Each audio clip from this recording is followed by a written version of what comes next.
IRS. We had Carl Bearden on earlier in the week talking about the benefits of right to work. Doug Beck is an endangered species. We have him while he's still around. He's an actual Democrat, full-fledged, admits it, in the House of Representatives. Good morning, Doug Beck.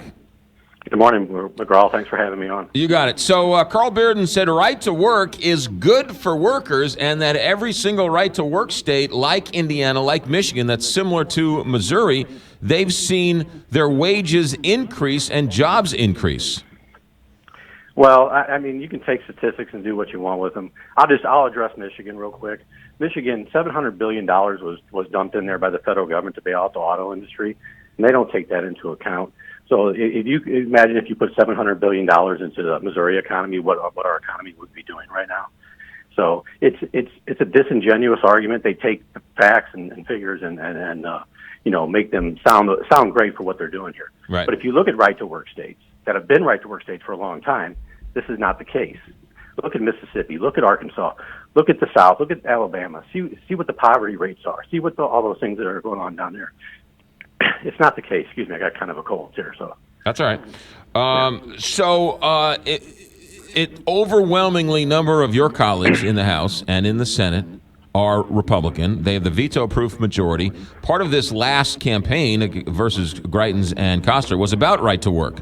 Koster loses, Greitens wins. Don't the people of Missouri want right to work? Well, and you just hit the key there. Part of that was a lot of people voted for change. There's a lot of union people that voted that I'm seeing now that didn't realize that this was about right to work. There's a lot of people that are not as tuned in as you would think. And, I'm seeing that now, and a lot of people are wondering what's going on here and wondering about their votes and what they've done. And I'm not making this up. This is true. Anything I tell you, I believe to be true, and I've watched and looked at it. So I'm not going to give you any fake numbers or stuff. And I just want to go back over statistics real quick.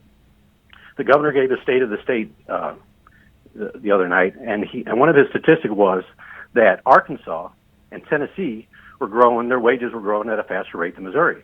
Well, they actually fact-checked that, and that's not true. Missouri's wages grew at $1,000 more. So, again, the argument's not there. When you have a millionaire and you have the Missouri Chamber of Commerce, which has never advocated for workers, telling you how great right to work is for workers, I just find this whole argument, it's a power grab is what it is. If it looks like it's going to happen, would you admit that no matter how the Democrats try and stop this, it's still going to happen in the state? Yes, they will. It will go through. It will go through the legislative process. The governor will sign it. They've all vowed to do that, and that's going to happen. There's not really much I can do about that. I did offer an amendment to bring it to a vote of the people.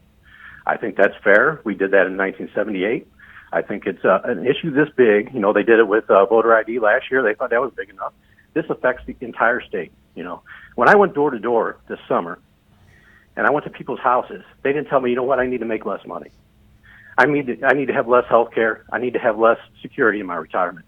Nobody told me that, And this is what this bill will do, and this is what this law will do, and all these there's a bunch of worker attacks coming after this too. This is not the first. This is just the first shot. There's several coming after this. Yeah, Doug Beck, Missouri House of Representative from the 92nd District, I should say, in the Afton area. I joke about this on the air, but I'm actually quite serious.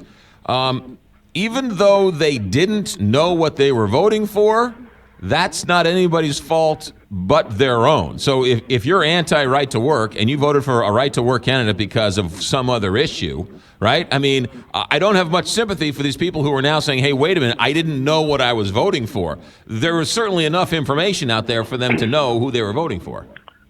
Well, and again, I'm not telling people how to vote, and people vote for different issues all the time. There's a lot of people that are passionate about Second Amendment rights, right to life, things of that nature. They vote those issues. They do those things.